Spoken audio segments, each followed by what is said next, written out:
The taxi pulled up in front of the Hendersons' house, and I struggled to force myself out of the back. There were people littering the front yard, dressed in black and wearing sad smiles. A wreath of flowers, pale blue and white, sat on the large porch with both Mr. and Mr. Henderson sitting next to it. She fought hard to keep back tears, and he just stared blankly at the people as they greeted him, smiled a little, before staring back off into the sky. Mrs. saw me walking up the steps and came rushing over. Little sobs broke up her words. "You came," she said, wrapping her trembling arms around me. I embraced her and apologized. "I'm so sorry," I said, fighting back my own tears. "I've lost both my babies," she wept. "Both of my children are gone." I was lost on how to respond, so I just held her until her sobs quieted and she was able to pull herself away. "You're so gray," she said with a tear-filled chuckle as she pinched a tuft. "Just like the others, you all look so old." "It happens," I chuckled back. "The others?" "The rest of the gang is out back." I had not seen the gang in almost 20 years. After Katrina's disappearance, the group was tainted. Doug, Katrina's brother, took it the hardest. He swore there was something more that had happened. He refused to believe she had just ran away. Tony drank until it came out of his pores. They had dated for so long and had so many plans. Hugh and Ricky had the same thought I did and fled after graduation. With the group in shambles, there was not much point in sticking around. He left the following May to college, and Ricky to an electrician's school about a month after that. I left in August with Whitehall in my rearview, and I pushed as many memories of that time out of my head. There was no longer a group, and we all tried to move on. My mother had kept me in the loop as best as she could, but not long after we all left home, my mother fell out of touch with their parents. Part of me expected to not recognize them. Some days I thought I was unrecognizable. It had been so long I was sure they would have changed and been totally different. I was pleasantly surprised to find the opposite true. Time had been a factor, but that was all. They looked and sounded the same, just now with thinning hair, added weight, and aged faces. Hugh was the first to greet me. In high school he was a goof and a slacker, the type of long, lanky guy that always had a joke or comment for an unhappy teacher. Now he wore a tie and suit jacket. His head sported a receding hairline, making him look too much like Lurch. "You son of a bitch," he quipped. "Paul, how have you been?" "Good," I said, shaking his hand and embracing him with my free arm. "And you?" My presence caught the attention of the other two, who were in their own little conversation in the middle of the backyard until then. "Paulie!" Ricky shouted. He was smaller than he once was. I remember him having wide shoulders and a large chest. He had the body of a football player, though he never played. We often used him as protection and intimidation when the other students would target us. Now he was more than a few inches shorter and many pounds lighter. He was conversing with Brady, but stopped so they both could greet me. Out of all of us, Brady was the most unchanged. Time and age had been the kindest to him, leaving his face and body untouched, save for a few white hairs and an old man's beard. We exchanged pleasantries before sitting on the back porch steps, a familiar place to us all. "What happened?" Ricky asked, once the silence had grown to be too uncomfortable. "Why did he do it?" Nobody wanted to answer. Then Brady did. "No one knows," he explained. "He was never the same after his sister. I think it might have had something to do with that." "I don't know," Ricky chimed. "I talked to him about a year ago, and he was having problems with Diana, and Rachel was refusing to talk to him. He was in a rough spot." "Does it matter now?" Hugh asked coldly. "It's done now." "When was the last time you talked to him?" Ricky asked Hugh. "Longer than a year," he said, lowering his head. "After the accident, I called him just to see how things were going, and at the time, everything was fine." "Accident?" I asked. "What accident?" "Hit by a truck," Hugh said. "I was walking through a parking lot, and a delivery truck barreled in and hit me." "Jesus," I said. "Yeah," Hugh smiled. "Broke my legs and my arm. Jacked my back all up, too." "Are you okay now?" "Oh, yeah. I mean, the weather likes to bother my legs, but I survive." "What about you?" Ricky turned to me. "You guys were always really close. When did you talk to him last?" "Too long," is all I would answer. They wanted more. I could see it in their eyes, but the truth was, the last time I had talked to Doug, it did not go well, and the time before that I was loading the last of my bags into the car my last summer in Whitehall. He had come over after hearing that I was leaving to say goodbye. He asked me why I was going, and instead of answering, I asked him the same question. He nodded, and we said our farewells. There was a quick hug, and then he left. "Where's your brother?" I asked Brady. "He's still around, isn't he?" I knew the answer. Tony had never left. His life plans involved his then-girlfriend Katrina and them taking on the adult world together. After she was gone, so was his desire to do anything other than drink. "He'll be here," Brady answered. "I haven't talked to him, but I'm sure he will be. He hasn't changed. He'll show up when he wants to, in whatever condition he wants to." There was the animosity I had forgotten about, a tension that had grown between brothers when one was too responsible for the other. Tony was the least responsible person I had ever known. He loved two things, partying and Katrina. Losing one meant more time for the other, and the last couple of times I had talked to him, he was drunk or high. I had a list of questions for Tony, questions that had come up time and time again over the years, questions I had to get answered. "What's new with you?" Hugh asked me. "We haven't heard from you in 20 years. You married? Kids?" I shook my head. "No kids, but I've been married the last 12 years. You?" "I got two," Hugh announced, "both girls." "Hey," Ricky interrupts, "I got two girls too." "Nice," they both say in unison. "Shit," Brady chuckles. "I've been alone this whole time. Fuck you guys for rubbing it in." An eruption of laughter broke out between us. I had been so tense on the plane ride, and it doubled in the taxi, but right then I was calm, eased. It quickly started to feel like I had never left, like the fun had not abruptly ended. All that was missing was Tony. "You girls having a lovely time?" Tony jabbed, appearing in the back doorway. "Having a nice little chit-chat?" He flung open the door and gave his standard high-energy greeting Tony was known for with a loud shout and outstretched arms. He dished out hugs and barbs to each of us. "You look like shit," he told me, "but you always did." In the hug, I could smell the vodka and weed and cigarettes. The smell clung to the old army jacket he wore and had worn since high school when he bought it at a surplus store. His hair was a mess, his face dried and leathered from smoking and drinking. He looked older than any of us, though his style was exactly the same. He really was just an older version of himself, an aged relic that sat on a shelf alone for too long. "Little brother," Tony cheers, turning to Brady, "aren't you glad to see me?" "You got the money you owe me?" Brady chided back. "That you've owed me for a while?" Tony holds his chest and smiles. "Really? At a funeral? No shame." "What do you say we get out of here, fellas?" Tony said, walking to the bottom of the stairs. "See the sights. See what you've all missed since leaving your home. How about a drink?" "You just got here," Brady scolded, "and now you want to leave?" Tony was wild and reckless and convinced us all to do things we never wanted to do otherwise in our youth. We all admired how crazy and carefree he was, so we listened to him.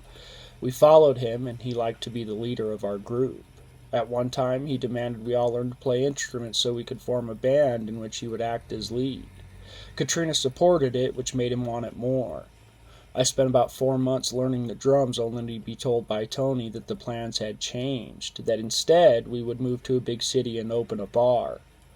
No, we never chose to have a leader, but we did all choose to follow, the good and the bad. "Come on," Tony begged. "You know Doug wouldn't want us to be all mopey. He'd want us to celebrate, to party in his honor. Come on, I know just the place." "And when was the last time you talked to Doug?" Brady scolded. "It's been a while," Tony answered, "but that doesn't matter.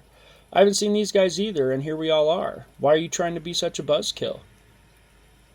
Brady's neck started to turn red, a sign his brother was frustrating him to the point of blowing.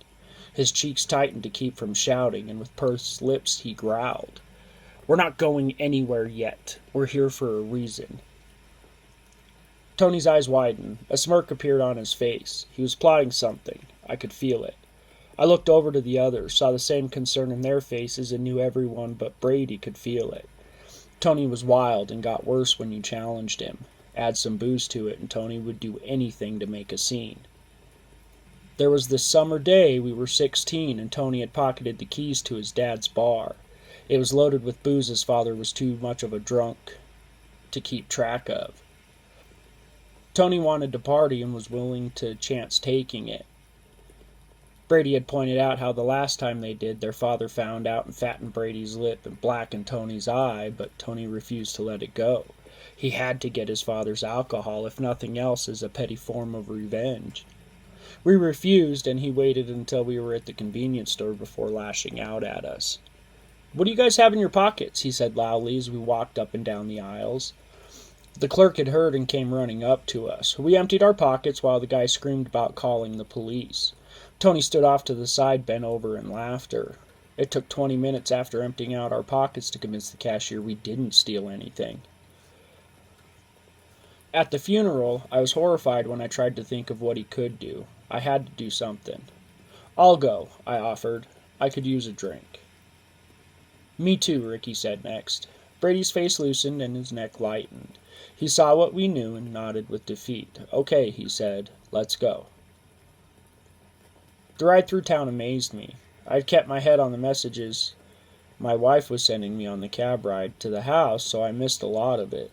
But as we drove in Tony's old Taurus, the same car with the same faded green paint and ratted interior Tony called the Mobmobile in high school, I realized the town was just like Tony. The exact same, but older. So many buildings that sat empty, the signs still hanging barely above the doors, faded and weathered. We stopped at a familiar spot, an old train yard where a hole in the fence led to an old boxcar storage. Tony led us down a small trail until stopping in front of one of the old rusted red boxes. He opened the door and it squealed so loud I jumped, waiting for the guard dogs to come running. They never showed and we entered behind him. Brady shut the door and Tony turned on the small electrical lantern. Inside the container was an old couch we had pulled from a dumpster and a large wooden spool that was turned into a table. Newer, empty bottles littered the floor. A mountain of cigarette butts and joint roaches spilled out from an ashtray onto the table. I heard the bottles clanking and turned to see Tony handing a bottle of beer to everyone, me being the last. "Cheers, fellas," he said, opening and drinking half of his in 2 gulps.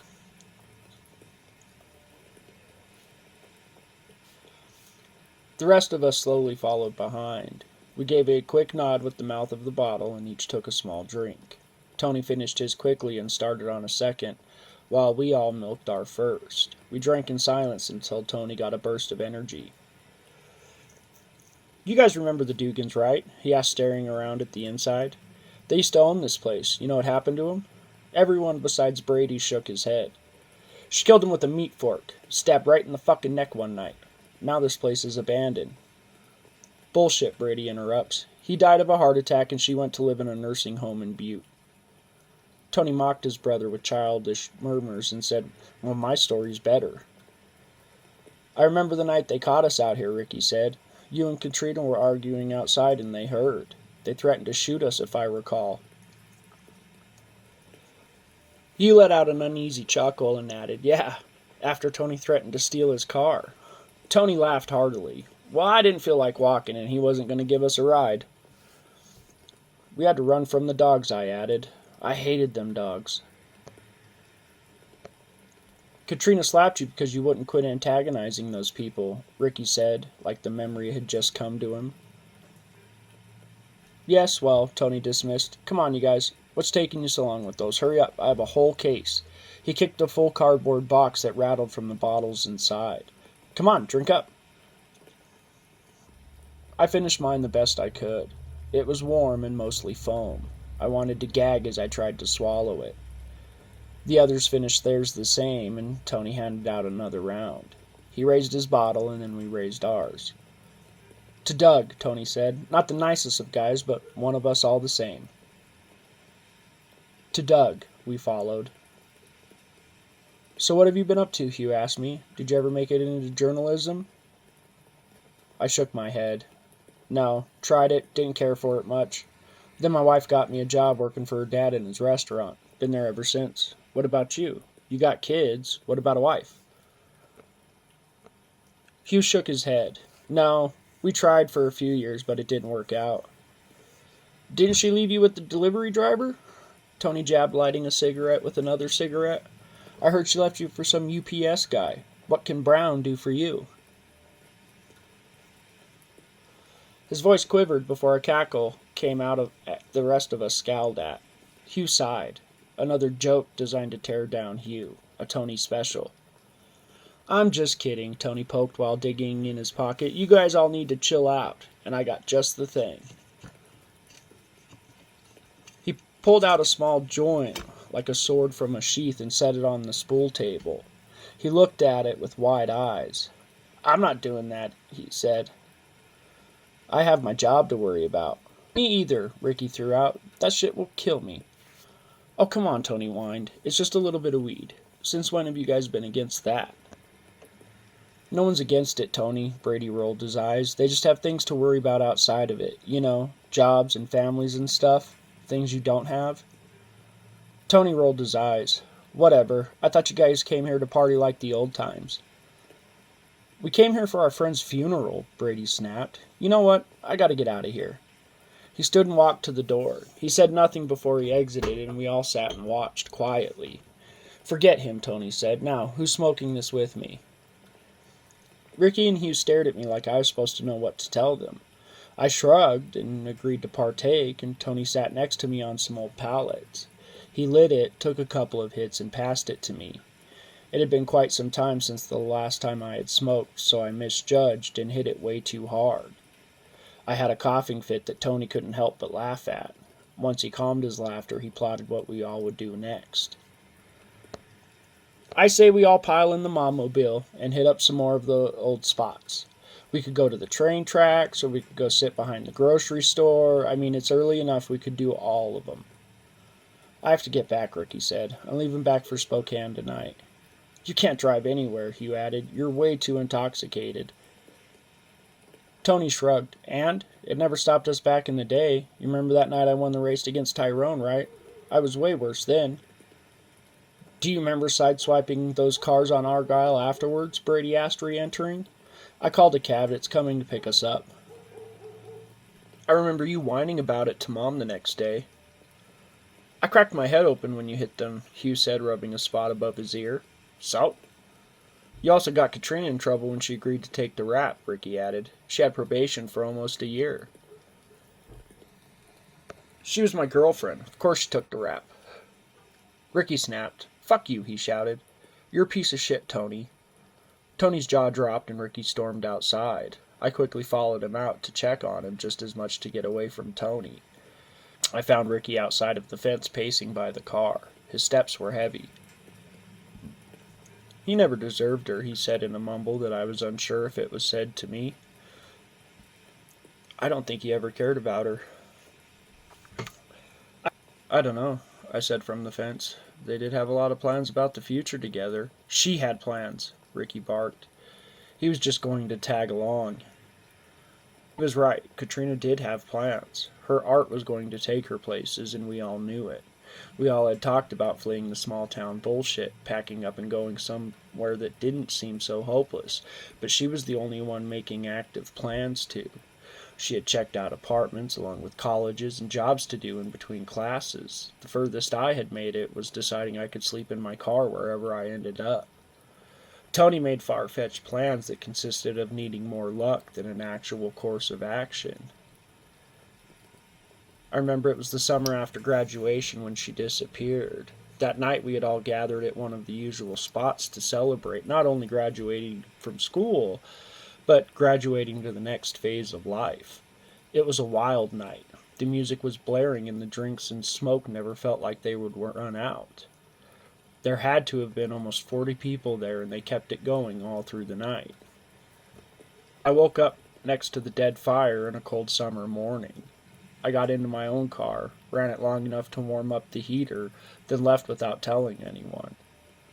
It was normal for us to bail like that in the morning after a party, so I never thought to check on anyone. Later that day, Doug called me to see if I had seen his sister.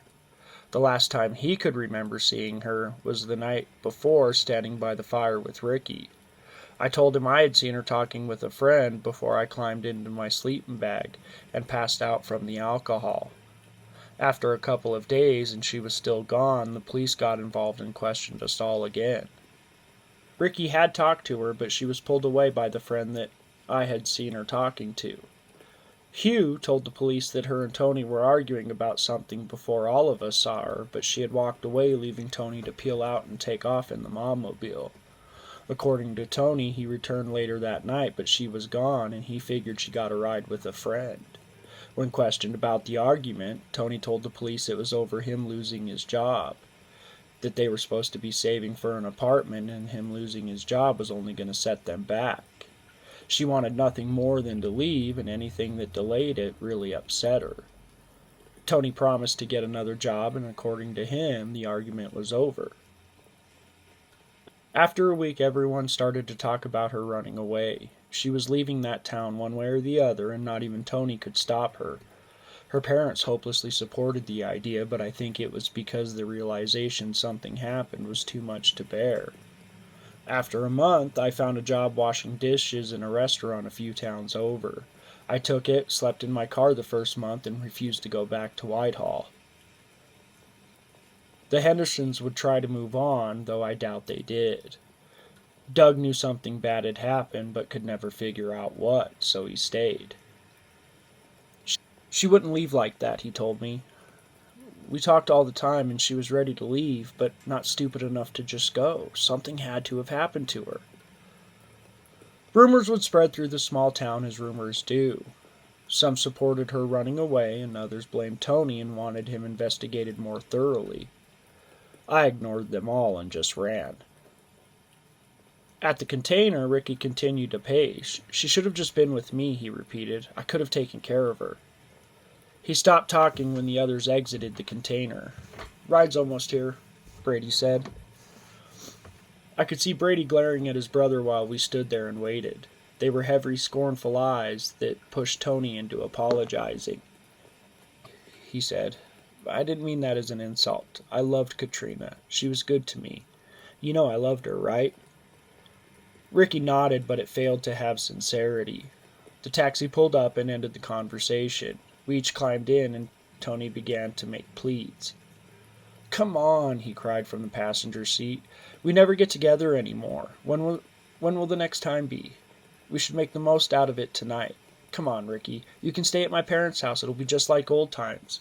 Besides, how often do you guys get to let loose with your busy lives? I can't, Tony, he argued. Not this time. Like a puppy, Tony looked at me and the other two and asked, What about you guys? You guys leaving me too? I sighed. I had questions, but wanted to ask them alone in private, away from the party that would keep me distracted. I knew I was caving, just like old times. But he was right, at least in my case. I worked solid for 8 years, no vacations. The closest I had come was when I broke my leg and had to take a few days for the cast to set. I was drunk, and I was high, and I was way too easy to convince. I'll go, I said, at least for a little while. Hugh sighed. Me too. Brady grumbled, muttered curses to himself. I'll drive, he said. I don't want to drink any more anyway. Tony applauded triumphantly. We got out of the taxi at the Hendersons' house. Most of the attendees had left, save for a few we could see through the window. Mrs. Henderson was standing on the porch. She was staring at the wreath, but turned to us as the car stopped. You staying out of trouble? She asked as I approached her. Trying to, I confessed. No, ma'am, Tony blurted, his words slurred. Causing as much as I can. She smiled back, and when Tony turned away, she looked at me. That boy is trouble. I told Doug that when he started coming back around. What do you mean? I asked. When Tony got out of jail, he found Doug. They started hanging out together again. I nodded. I'll be careful, I told her, and then walked down the steps and sidewalk. We pulled away in Brady's SUV. The smile on Tony's face was wide and concerning, the type of smile spoiled kids wear when they force their parents to give them their way. He giggled as we drove. We pulled into the parking lot of an old grocery store. It used to be Greg's Groceries, a local small town store ran by the same family for at least 2 generations. Greg Jr. ran it when I was still living at home. We used to stop in after school and buy soda from the vending machine that sat by the front door. As an adult, it looked abandoned. The windows and doors were covered in plywood and graffiti. The pavement of the parking lot was shattered and chipped. "What happened?" Hugh asked. "Greg Jr. sold to some out-of-state couple, pissing off the locals," Brady explained. "They refused to shop there, and it went under." The SUV pulled into the back of the building and parked in the loading dock. Tony got out first, and we all followed behind. With a bottle in one hand and a half-smoked joint in the other, Tony sat on a pile of discarded wood scraps, and we stood in a circle around him like a king with his subjects. "This has always been one of my favorite spots," Tony says, lighting the roach. "Katrina and I came here a lot." The roach made its rounds as Tony spoke. She didn't like it much, but I did. She was always worried we'd get caught. She couldn't stay quiet. Ricky shifted uncomfortably, but I was the only one that noticed. "You guys remember when we did the beer run here?" Tony asked, growing in excitement. "We got 5 cases that night. I think that was our record." He peers in the direction of the Stop Shop, a gas station. "You guys think we could break it?" We all objected and told him no. Then Brady finished Tony's story. "If I remember, Hugh and Ricky were the ones that went in," he said, scowling at his brother. "You sat in the car while they went in and were spotted." Greg Jr. never forgot their faces. "We weren't allowed back in," Ricky confessed. "He knew my dad and told him about it," said Hugh. "I was grounded for a month." "It was only a month," Tony said, "and the fun we had that night was worth it." I scoffed. "Ha!" I said. "You got so drunk you passed out in a bush. Me and Katrina had to pull you out and drag you to your tent." "From what I remember, it was a blast. Why are you guys so against this trip down memory lane? Every time I bring up something we did, you guys shit all over it." Hugh answered softly. "Because you remember things differently." I had never thought about it before. Like most things from my youth, I blocked them out and spent as little time thinking about them as I could. I had always looked at it as 2 separate lives I lived, the small-town boy of my youth and the man I became when I left. Deborah even wanted me to visit after our wedding, and I refused. I paid to have my parents flown down for the ceremony. The boredom quickly set in as we sat there. We drank our beers and finished the joint, then sat in silence. Tony grew agitated. He shifted on the pile of wood and watched all of us as we stared off in the distance. Eventually, I would catch him staring at only me. There was something on the tip of his tongue, and when I stared back, it shook loose. "Why did you forget about all of us?" he asked. "You left and never tried to get in touch." "They already told me," he said, nodding at the others. "You really hate us that much?" I shook my head. It was a loaded question, one meant to cause a scene and break up the monotony we found ourselves in. The same dead end that I recognized in my youth and broke away from. "This place is a vacuum," I said. "Nobody that stays makes it." "I did," Tony argued. "Yeah," I snapped. "Why were you in jail then?" The question had been on my mind since leaving the Hendersons. I thought about how to ask it on the entire ride. I wanted a nicer way of bringing it up, but after enough artificial courage, I guess it wasn't needed. At first, Tony fumbled his words. He stuttered, trying to think of a way to answer. "I fell in with some wrong people," he admitted after starting and stopping several times. "I made a deal that didn't work out. I got beat up and 6 months in jail. Not a big deal." Brady gave another of his scoffs. "You tried to steal from a construction company and they caught you." "Yeah, well, I wanted to build a house." "You wanted to pawn it for booze money. Stop lying to everyone." Tony changed the subject and turned to Hugh. "Why'd your wife leave you?" "She didn't leave me, Tony. It didn't work out, so we split mutually." Tony cackled. It sounded mean, and it brought back memories. "She left you," he quipped. "Fuck you, Tony," Hugh shouts. "All you do is tear me down. Fuck you." Tony's jaw drops. "Don't get all offended now. We know how you are." "You don't know shit, Tony. You're a piece of shit. I never saw it when we were kids, but I see it now. It's why you never left. Why would I leave? This place is home. I'm a king here. That's why I never left. You never left because your ticket died, Ricky snapped. You needed Katrina to get yourself out of here, and when she died, you got stuck. Tony's face turned red. You were always jealous of us, and now you all are going to turn on me? Because I was trying to show you a good time? Because I joked around a little? You guys are all the same. Everyone wants to leave me behind and get mad at me when I don't accept it. You guys want to run away again? So be it. He walked away and disappeared in front of the store. The reasons I left went far more than just Katrina's disappearance. I watched my father live his life in the same small town, working at the same sawmill for 22 years, only to have it go belly up and the town fail to give him something to make up for it. 22 years all went away and he ended his working career as a clerk at a grocery store. I refused to have that life. Katrina's disappearance was just the match to the fuse. We all loved her in our own way. I saw her as the mother goose to our troop. As long as Tony was not there to give his opinion, she always gave good advice, but her infatuation with Tony often outweighed her own, and her advice would turn to whatever his was. She was just like the rest of us, a dumb kid looking for a leader and finding one because he was wild and rebellious. Of anyone, she may have been the most brainwashed. I realized it in that moment, and all the love I had managed to hang on to for Tony, even after all these years, began to fade away and turn to pity. I think I'm just going to go, Ricky said with a sigh. This is bullshit. Hugh nodded. Me too. This isn't what I remember. This isn't what I came here for either. I nodded, but I wasn't ready to leave yet. There were still confrontations to be had, questions about his time with Doug before his death.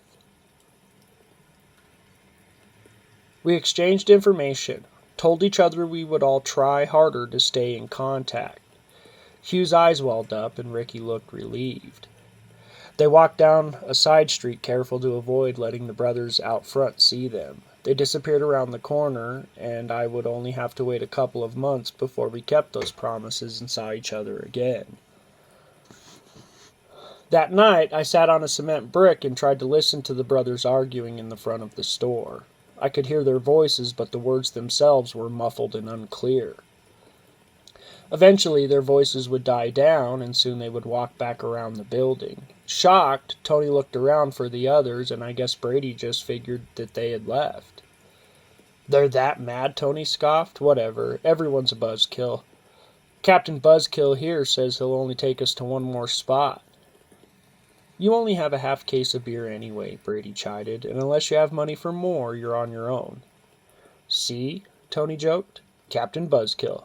I can leave now. Nope, Tony said. Let's go to the arcade. How about the tracks? I suggested. Tony's eyes widened. His mouth lowered, and he stuttered out an uneasy sure.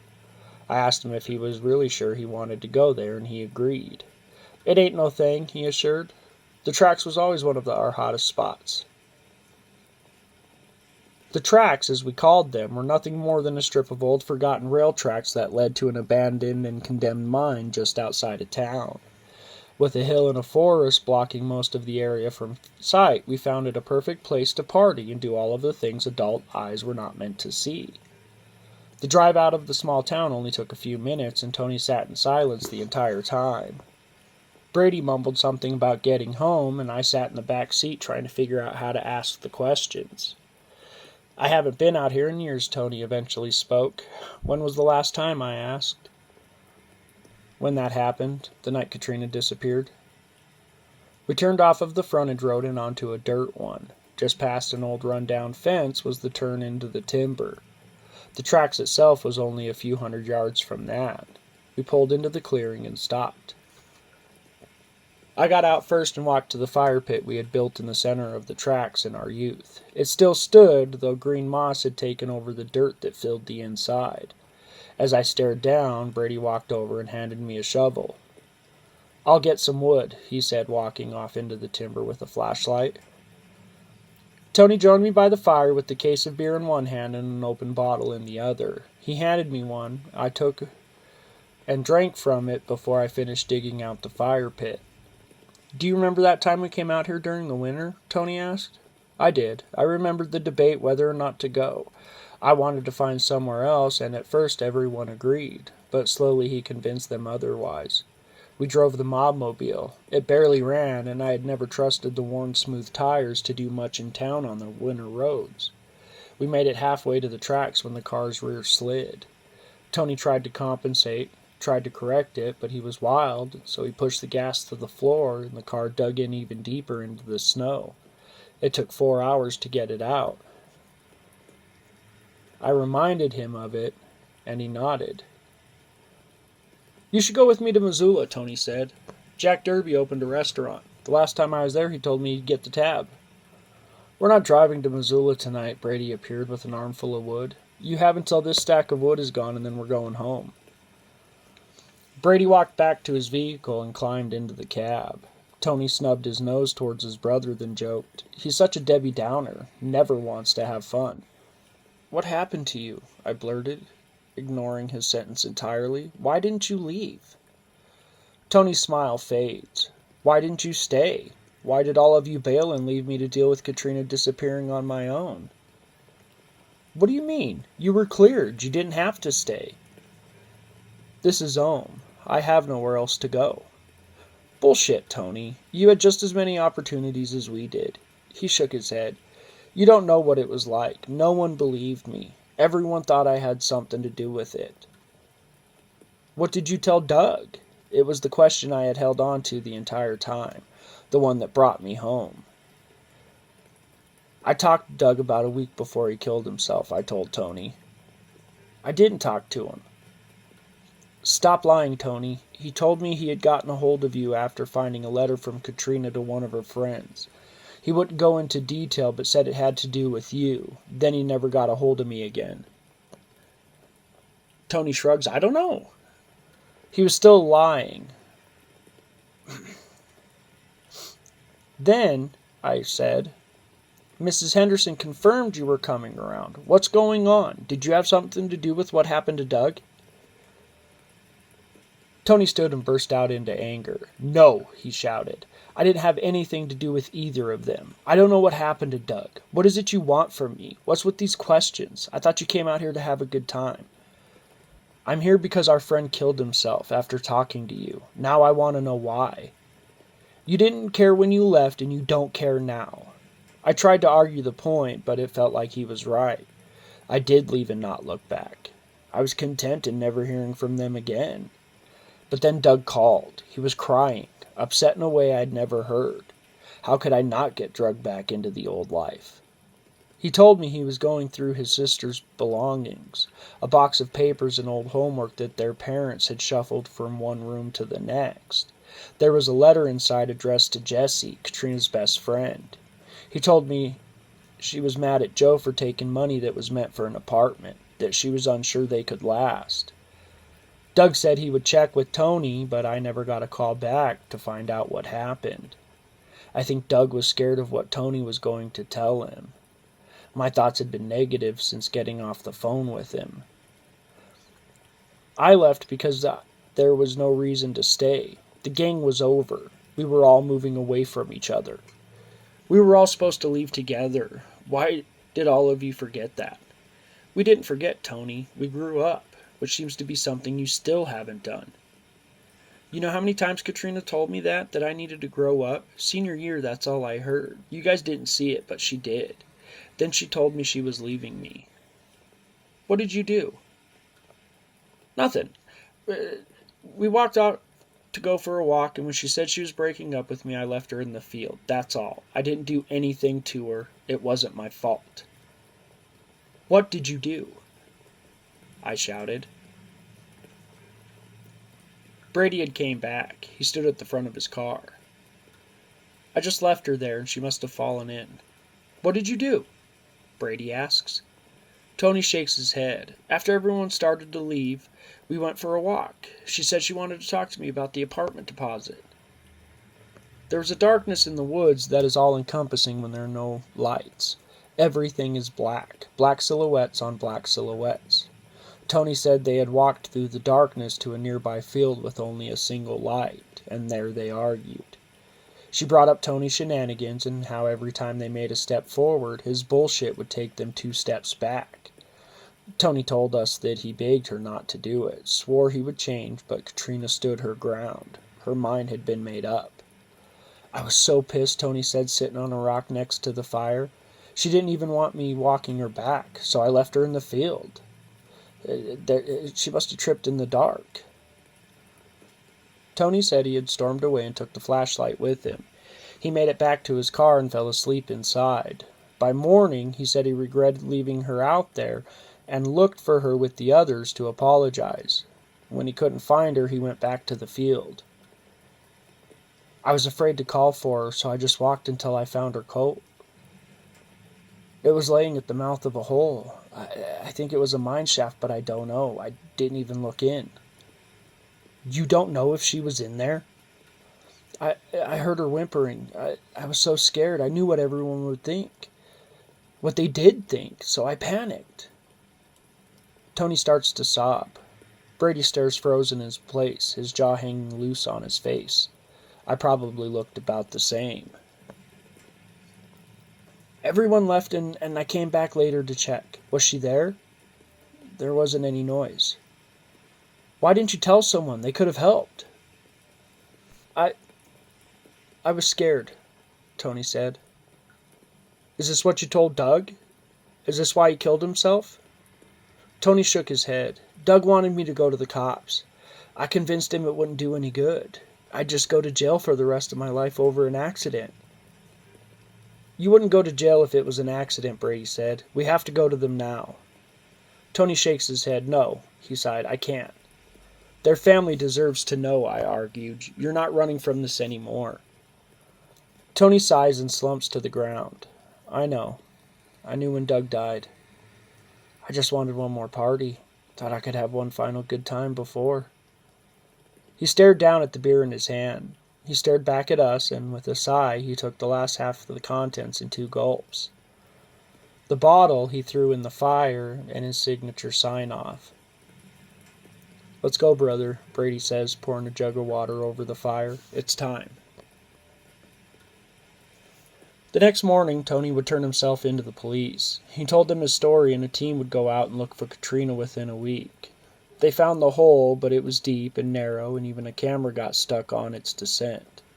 Her body would never be recovered. I left the next morning. Once again, I said farewell to no one and left without a word. This trip gave nothing more than another bad memory tainted by my youth. Tony would spend no time in jail, but a rehab stint was ordered. He made it a month before escaping. His brother found him at the junkyard a few weeks later. They say he died of exposure from the cold November months. I refused to go back for his funeral. The others would also fail to make attendance. My last interaction with that place was when the officers questioned me after Tony's confession. I did it over the phone.